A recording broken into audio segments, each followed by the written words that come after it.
Well, hello there YouTube, what's up? It's Farid here from Lil Pop Studios and you're watching After Effects 101, a series on this channel where we break the ins and outs, the tips and tricks of Adobe After Effects into simpler ways for either one at home to understand.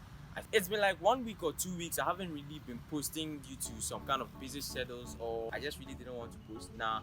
But far from that, I think I'm just going to cancel my schedules. I'm just going to be posting whenever I get the chance to make a video till I become a full-time YouTuber, I think, because I'm still a part-time. Today in After Effects 101, what we are going to be doing is we're going to be doing mainly tracking. 2D tracking, 3D tracking, mass tracking, and why are you looking at me? So many things that deal with tracking. So we are going to just jump right into After Effects and start learning about tracking.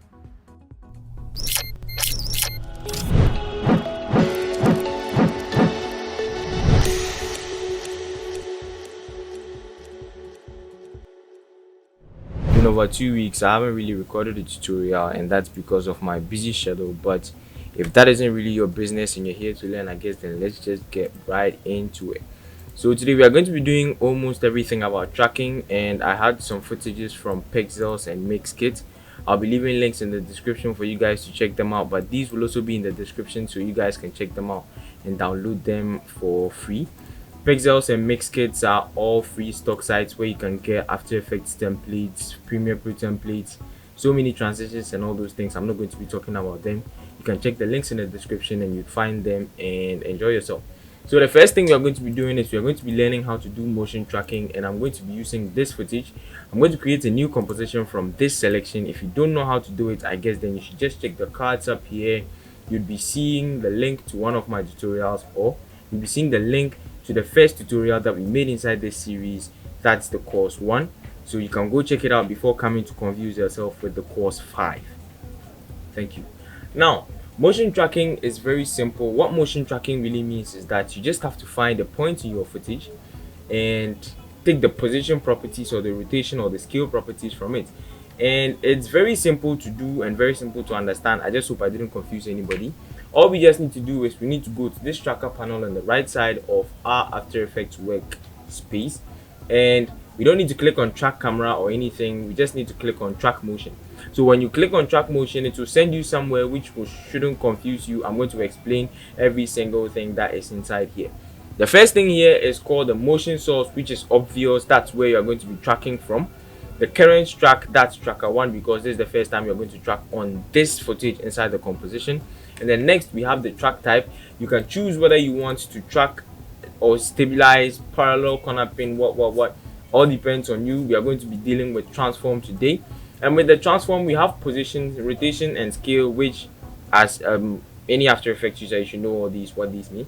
So now when I click on rotation, it brings me another track point. So this here is for position, this here is for rotation, which is very simple to understand. This is my only track points that I have in here. This point here depicts like the main thing that you are to track with this square here, and this rectangle here only just helps the track with some other basic colors around it. It just uses the colors around it to find the objects like and do the tracking for you. So all we just need to do is we need to first bring our tracker. We are going to track something on this car here, but it looks like our track point is too small, so we are going to increase this to take the whole shape of the car like this, and then we are going to pick this one just to add some little extra details for After Effects to be able to do some tracking better for us. That's very simple. So now all we need to now do is we come to this analyze. This here tracks 1 frame backwards, this here tracks backwards, this here tracks forwards, and this here tracks 1 frame forward.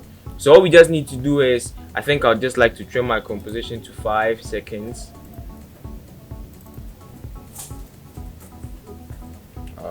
There you go. And then I'm just going to click on track forward and let After Effects do its thing.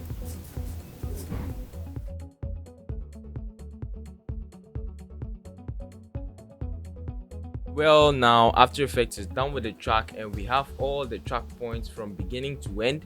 Just in case your track didn't really go well, you can go back in time and then move the track points to wherever you want it to be, and then click on this here to reanalyze, and it will overwrite every single thing that you've done. So now all we need to do is we need to apply this to something. Let's say we want the text to follow this a car that is moving right now. So basically all I'm just going to do is I'm going to create a new text layer, and I'm just going to type this. I'm just going to type anything. Let's just try to change the font color. I like to work with Badaboom and white, and reduce this kerning and just increase it this way. Simple. Okay, so now we have this text here, and when we just play back, it's just going to be, let me make this quarter, it's just going to be raw. It's just going to like stay inside our composition like that. So just in case we wanted to follow this car, and we've already made our track, which when we just click on this footage here and go into the layer, we are going to see our track. So now we have to apply it to this read here. But if we apply all these position keyframes to this read, we do not have full control of it again, because the keyframes have been applied and you have to move frame by frame to correct all your mistakes. So what the elders have decided is that we are going to create a new null and apply the position keyframes that we've tracked in here to the null, and then we are going to parent whip it to read. You wouldn't understand now. That's because I haven't talked about parent whipping. All parent whipping does is that it picks a property from its parent and then it gives it to its child. That's very simple to understand. I'll experiment later. So what we're just going to do is we're going to right click and create a new null object, and I'm just going to name it as track. Yep. And then when I come to this my footage here, I'm going to move into the tracker panel, and I'll find that my tracker details and everything that I've done are still in. So all I'm just going to do is I'm going to edit the motion target. That is where my tracker is going to send all the details, the keyframes and everything to. So when I click on it, it will give me the option to apply the motion to read, which I don't want it to apply to read. I like it to apply to the track. So when I click on track and click on OK, nothing still happens unless I click on apply and leave it on X and Y, since we need the X and Y values, not just the X values and the Y values. I hope I'm not confusing anybody. And we're just going to click on OK. So now when we play back, when we move in our comp like this, we see that our track follows the path of the car or the track that we just made. So now parent whipping is very simple. All you just need to do is either come to this parent and link here. So that's when you just hover over it, you see that they say select layer to inherit transforms. So you either click and select the layer, or you just pick this whip here and then you whip it to this here. So that's very simple. So any single position at which you parent whip your layer to the track, that's where it's going to start picking the position keyframes from. So you see when I pick, I'm at the last point. So this read here is going to be the base position keyframe for this here till it starts moving with this track here. So when I play back, you see that my read now follows my trail. That's because it hasn't rendered in full quality. So who asked me to make this full? I have to make this full. It hasn't really rendered in full quality, so you wouldn't see it. But when I come to my first keyframe, my first position keyframe here, or when I go back to the last here, and then I remove the parent whipping, and then I come back here, and then I now make I'll just like it to move beside my car like this. Yep, there you go. And I'll just parent whip it to this. Now when we play back, you'd see how my text moves. Even though the car is already placed in the center in the video, you would see that it follows the car sideways, and you get it, you get the point, you understand. So now we're just going to move on to the rotation, which is basically the same thing. Now you see how it moves with the car. So this here is kind of usually used, I think, in music videos. Yeah, music videos. Someone just writes this directed by I am Weed, and let's just do something like this. So I'm just gonna decide to make this way. Then I'm just gonna decide to use the size like this. Well, my mouse is now kind of having a problem, so I don't know why it starts this. Okay, so I'm just going to edit the vertical spacing in order to make it look a little bit like this. So this here can be a music video outro this way.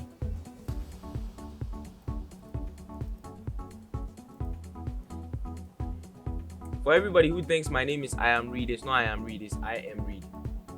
100. Oh shit.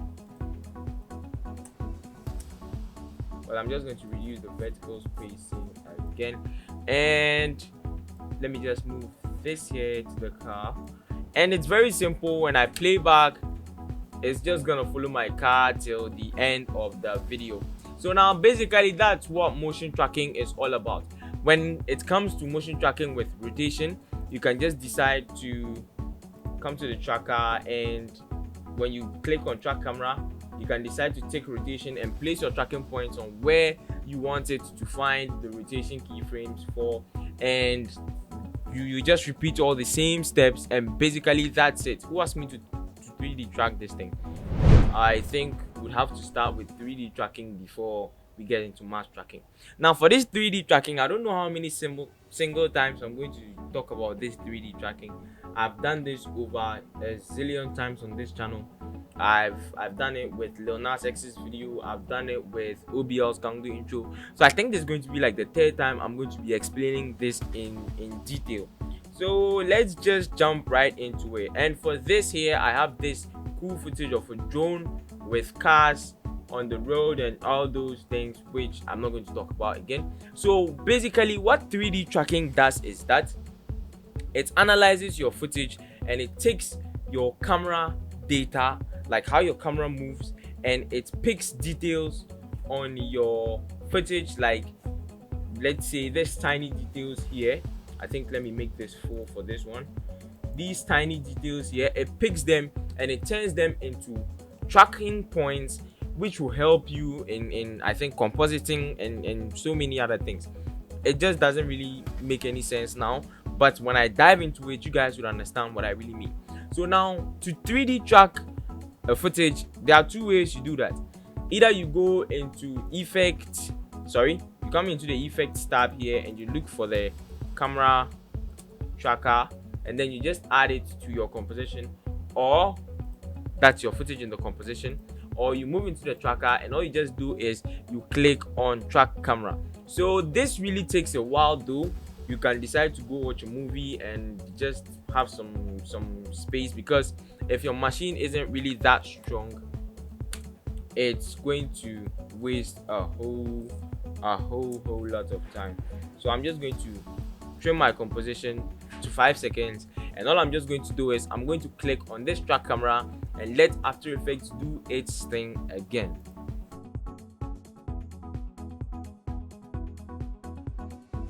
Okay, so now After Effects is done with the 3D tracking, and it has presented us with our almighty tracking point.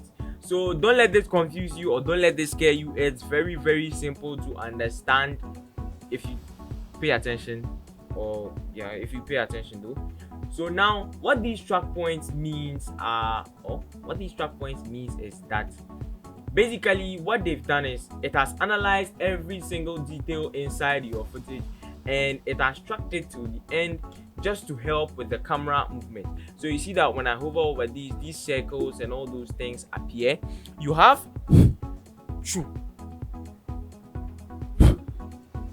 there's an insect on my microphone. Okay, so basically what these means, like it means is that when you hover in between points, it decides, or it tries to set a ground plane for you, which a normal human being will know what the ground plane is. A ground plane is basically the XY axis or the Y axis of every footage. So we can decide to set our ground plane with any point on the ground, but I won't be talking about that now. Let's just get into what the 3D tracker gives us, or the options the 3D tracker gives us to just play with. So the first thing we have here is the shot type, which we have the variable zoom, the fixed angle of view, and then specify angle of view. Well, I decided to always leave this on the fixed angle of view, so I don't even know why I do that. So let's just jump right into it. Now we have the show track points, which are 3D solved and 2D solved. This here, the 2D solved only gives you the points which are solved in 2D space, and the 3D gives you everything which is solved in 3D space. Basically human logic for you to understand. Next, we have the track point size, which you can just use to increase your track point size in case you have glaucoma like me. And we have the target size, which you can use to increase the target size too. So basically these things, I don't think these things really make meaning. They are just there to help those who have bad eyesight. Sorry though. Next, we have the advanced settings, which if you aren't an advanced user, don't enter into it.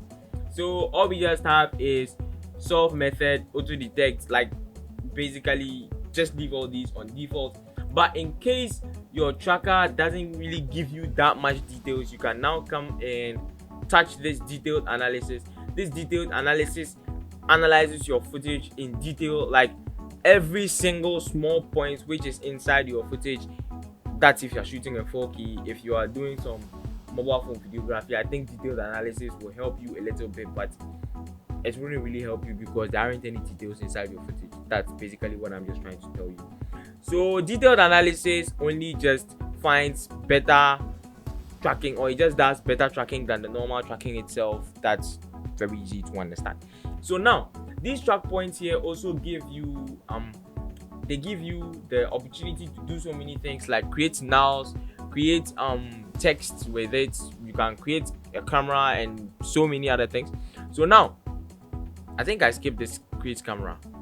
Okay, so what this create camera does is that all these single points that it is analyzed here, it merges all these points and creates a camera. Like it just tries to match the camera that you used, or your movement, your viewport, your, let's say your I think I can say your I think I'm even confused. Your cameras, it doesn't really work that way though. All it just does, it takes your camera's data. I think I'll just end it there. It takes your camera data. So we can decide to click on create camera to create a camera for our 3D scenes, since we've already done 2D in 3D space. Now what the create camera does is that it's going to create keyframes for the position, rotation, and everything that your camera does. I think if you're already a VFX artist, you understand what this create camera does. So when I click on it and then I move into my camera's transform, the positions, you'd see that it has created single keyframes for each and every single movement that my camera did, or every single movement inside the composition. Well, it just tries to take every single detail that your camera has to give. That's just all I have to say. So now we've created our 3D tracker camera. It's now time to explore whatever these track points can do, or whatever these track points do. So when I click on this, my 3D tracker camera effect inside my effect controls, you see that these track points appear. So when I right click on any part of my composition, or even on a track point, you'd see that we have the options to create a text, create a solid, create a null, create shadow catcher and lights, set ground plane and origin, or delete selected points. These things I've gone over them like 75,000 times, but I'll just like to go over them again. So now when you click on one track point, it uses that track point to create the text and solid. But when you click in the middle of so many track points like this, it merges all these and it finds the midpoint, or it finds the common values inside them, and then uses it to create the null, the text, or the camera for you. So whenever I'm doing things like this, I'd advise that you either set your ground plane first and you use more than one point to create solids or create text. But just in case you are testing, you can just right click and create a new text like this. So you see how it is taking our camera's perspective and everything. So let me just reduce this to quarter, and then let me just play back. You'd see that this here stays right inside, like it just acts like the object is also placed in 3D space. That's very sweet and simple to understand. So I'm just going to delete this text here, and then I'm going to explore. We are going to keep exploring what our 3D tracker camera can still do. So we can decide to create our ground plane and origin, and since we know that our ground plane is this road here, we can just start by selecting at least 5 of the points here, and then we can just right click and set our ground plane and origin. So now any single thing, well, you just have to ignore. So any single thing that we are going to import and make it a 3D object, it's going to take these track nulls here, or this position here, as its origin and the ground plane. Usually I wouldn't advise you do that. It's sometimes for advanced compositing. So I'm just going to press Ctrl Z to just stop this my ground plane and origin stuff, and I'm going to delete these text too. So now let me just import some snapshots I had of my comments on my YouTube channel here. Holy Jesus,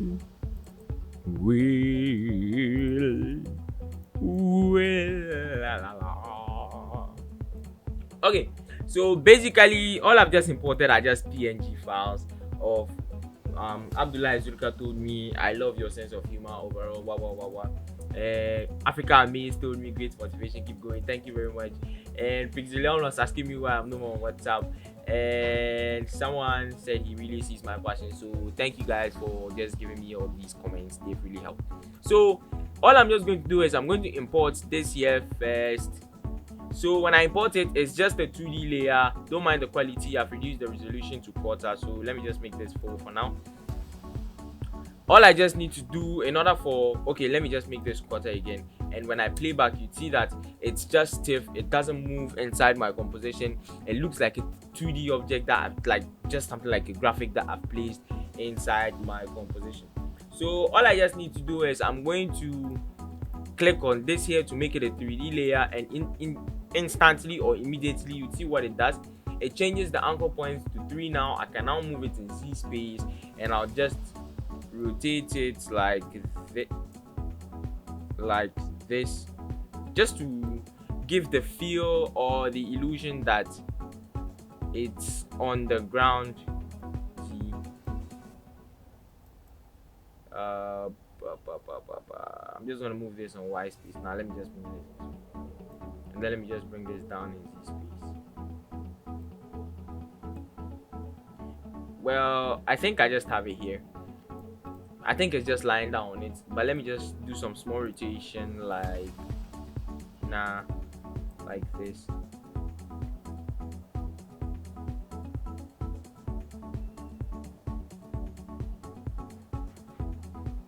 Like this, and let me just move this way, and let me just keep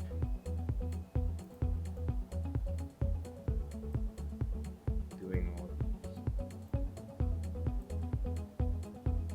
I'm just doing some tests, so you just don't mind me. Okay, so now when I move this to full, you'd see that my comment is just right on top of this van here. So all I'm just going to do is I'm going to change this back to quarter and play back. You'd see that my comments now looks like a floating something inside my composition. So let's just move this further by looking for a point on the car. Let me get a point on the car here. I'm going into my effects controls to check something. I don't think I've gotten any points on these cars. So let me just make this detailed analysis, and let After Effects do some magic for me. I just want to see whether I can get a point on the cars so I can work with them.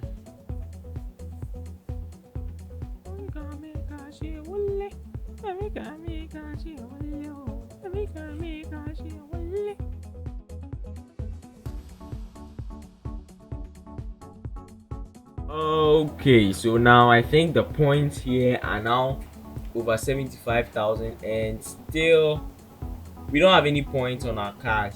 Oh jeez, that's very sad and very bad. We don't have any points on our cars. Why? Dear cars, why didn't you guys produce points for me? Okay, so I think we just don't need to worry about that. Let's just forget it. But I guess you just see what the detailed analysis has done.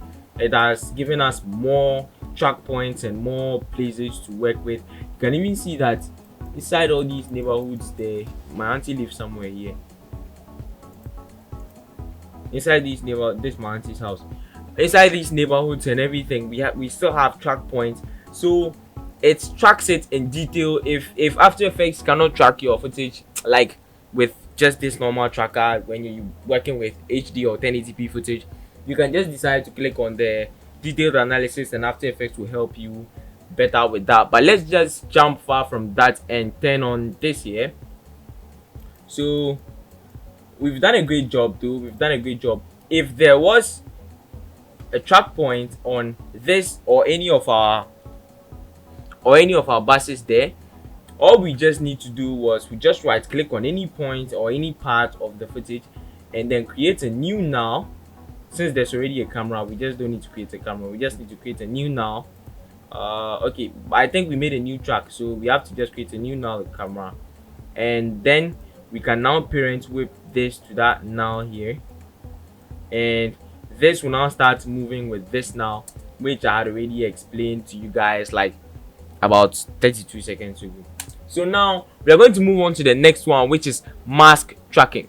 And mask tracking, I've done this like I did it like in a shallow way. That was when I was talking about the interface and all those things.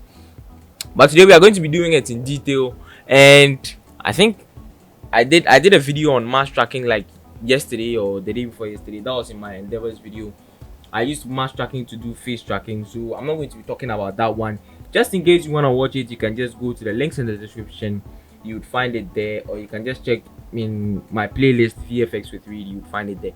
So now all I'm just going to do is I'm going to duplicate this footage first by pressing Ctrl D, and then I'm going to move it to the top of my composition. So what I'm just going to do is I'm going to delete this 3D tracker camera just to help with my RAM eating a little bit. So I'm going to make sure that I just want this car to be moving on top of my comments that I made here. I think you know what I mean. Yep, I want the car to move on top of it, so it would give the feeling that it's lying down on the floor itself. But before that, I think we can just adjust this to really make it look like it's lying on the floor.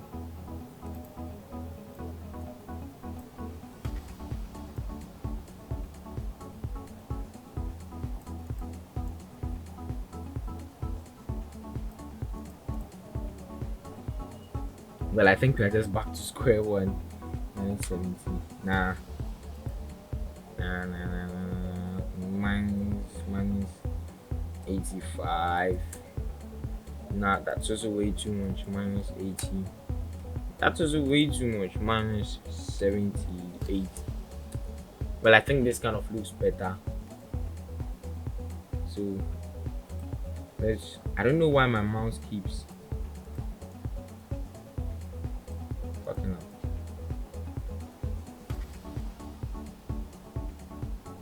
Okay, so I think I've aligned it with my road and it looks a little bit better. Just that you at home can work better with it. Why do I keep doing this? I'm not a fra. Okay, so let me just move this this way. Well, I think it now fits best inside the scene. So I'm just going to move it this way, and I'm going to turn on my footage again. And all I'm going to do is I'm going to create a simple mask around this shape here just by using the pen tool. You can activate that by pressing G or clicking up here for the pen tool. So I'm just going to make a rough rectangular mask. I love these cars. Around this car. Well, I think, is this full?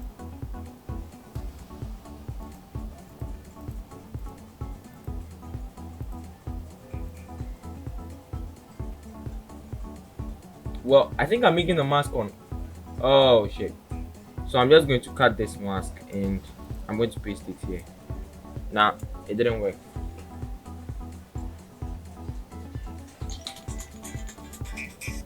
What the fuck is this one calling me?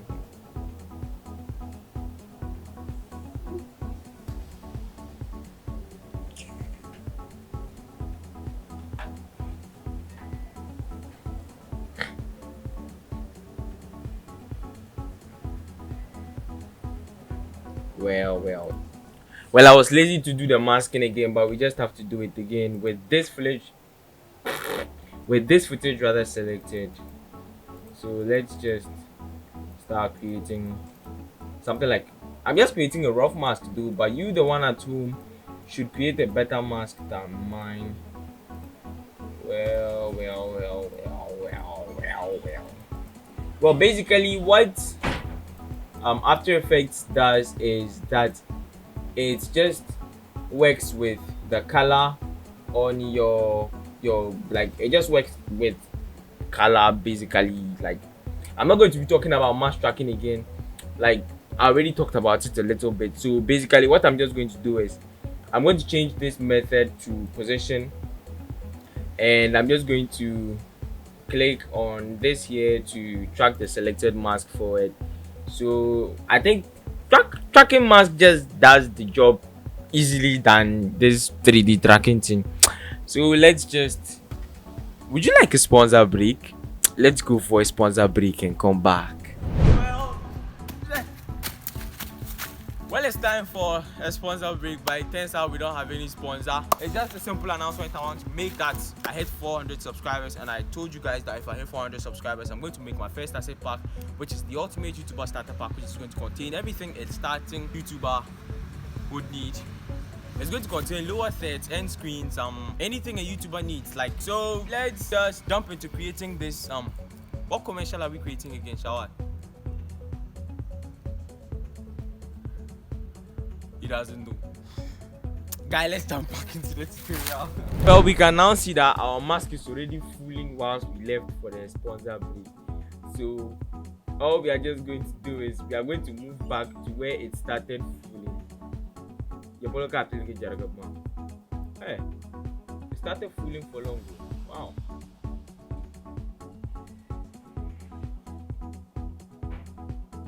Well, basically all these things, huh? I think then it just did a great job by fooling at that part. So we don't need that part, so we can just decide to leave our mask there and just continue with what we're going to do. So I'm going to decide to feather this mask by at least 5. Let's go back to see how feathery it looks. I think 5 is too much. Let's say 3. And I'm going to reduce the expansion to -1. -2. I'm just experimenting. Okay, so this looks far better. So now when I play back in full quality, I'm going to have my car moving on top of my I think, let me just blend this in with multiply. Yep, I think it looks better. It looks better. Wow, that's so freaking cool. So basically I think I just explained what mask tracking also means. I did 3D tracking, mask tracking, and motion tracking, but I'm just going to give some 2 bonus points which I just found out I have to tell you guys what they mean, which are warp stabilizer and stabilize motion. So what this warp stabilizer does is that it also takes your 3D footage and it tries to make your footage look as if you use the gimbal. It's kind of a little bit complicated, but it isn't. What the warp stabilizer does is when you just click on it, it starts tracking your footage, and it just uses the camera shakes. Cancel. I'm just trying to explain to you guys what it does. It just tries to analyze all the camera shakes inside your footage, and it tries to make your footage smooth as possible. This here kind of causes some little bit of glitches, like in the intro video which I did in the forest. I was using an iPhone 7 to shoot, so the iPhone has an inbuilt stabilization method, so it just really killed the whole thing. I just don't understand why people like iPhones that much. Well, I'm not dissing iPhones. Sorry for any iPhone user who would get offended, but let's just jump away from that. So next we have the stabilized motion, which I'm not going to talk about it. I talked about stabilized motion in my last video too. I think I'll be showing this video. That's the next trap code. They use the stabilization method, which when you click on it, it also just acts like the track motion, but it gives you a point with which to stabilize your footage from. Like, it makes sure that that point that you've selected stays at that point and every other thing inside your composition moves. So when you look inside the video of Dax, you'd see that as he moves his head around, it looks as if his head is what is rotating the whole world around, which is just a simple stabilization technique. So I think I've come to the end of today's video, guys. I don't know what to say. I just want to say thank you for watching till this part of the video. I hope this thing helped you. If it did help you, but I don't think we did this, like we didn't use this to do motion graphics, but that wasn't really necessary too. I think if this video helped you, I guess you can just hit the subscribe button, turn on the notification bell to get notified. And someone is calling me, so you guys please hold on. Let me pause the recording and then come back. Well, just in case you use my tutorial to make any single thing or any exciting thing or any boring thing, I guess you can just tag me on Instagram and I'll be glad to feature your footages in my next videos. And I already had 2 submissions which I'm going to be showing to you guys, and I wouldn't be giving critics, or should I give critics? Yeah, let me just give some simple critics and just inspire them to also do much. I guess if I have their Instagram handles, I'll just be leaving them in the link so you guys can check them out. They're really good. Like, they're just 2 people. That's Nana Poku and Sia, or is it Sai? I'm sorry for misplacing your name. Okay, so I guess I'll just have to give this to Farid to continue with the outro. But before that, let's take a look at the submissions that they gave me using my tutorials, and you guys will be marveled. Like, wow, oh, Farid has really done a great job. Like, it's really good inspiring people. Holy God, man. Far from that, let's go watch the video.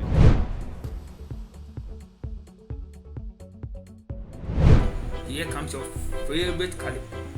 ED big. This advertisement has been better than approved by NP. Ha ha ha. Well, starting off with Nana, I basically love every single thing inside it, but there are these things like his keyframes weren't really easy.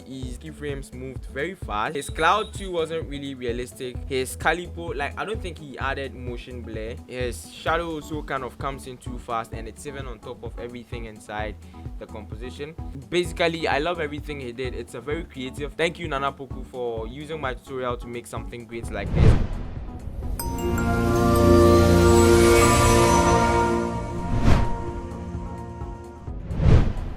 Well, for this one, basically, I don't think I really have anything to say. I'm just dumbfounded. I don't know. I don't think I really thought this. Yeah, there's one thing my teacher, he called it GKA or GAK. It's general application of knowledge. This guy really is a very, I just love it. I love it. Thank you, Sai, for also using my tutorial to create something great like this.